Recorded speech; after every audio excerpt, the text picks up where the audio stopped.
லைட்டா மூடி சிக்கிச்சுன்னா இப்படி ஒரு உடை இப்படி ஒரு உடை உடைப்பாங்க. நம்ம டப்பாங் டப்பாங்கன்னு இருக்கும் ஐயா, சும்மா முறுக்கலா இருக்கும் ஐயா.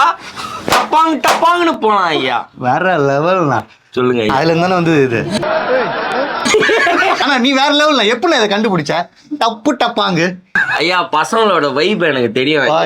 நானும் பசங்களா இருக்கும் போது அதெல்லாம் தாண்டி தானே வந்திருப்பேன் அந்த ஏஜ் எல்லாம். ஆனா யூடியூபர் ஆகணும், யூடியூபர் ஆகணும், கிரியேட்டர் ஆகணும்.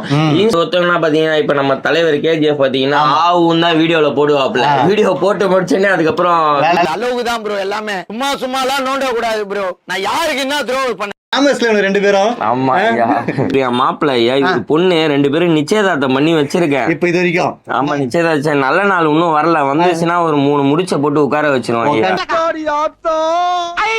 வருஷத்துக்கு ஒரு கிரிக்கெட்ட சிக்கிறடா சாமி. வெளியே இருந்து என்ன வந்து கலாச்சாரம், அந்த கலாயை நான் தான் வாங்கிக்கணும். இப்படி ஒரு 10 பேர் போனானுன்னா அங்கிருந்து அந்த எம்ஜிஆர் சிலை வரைக்கும் டப்பாங்க டப்பாங்கன்னு கத்திட்டே போவானுங்க. திருப்பி நைட்டு ஒரு 7-8 மணிக்கு மேல கத்திட்டு போவானுங்க.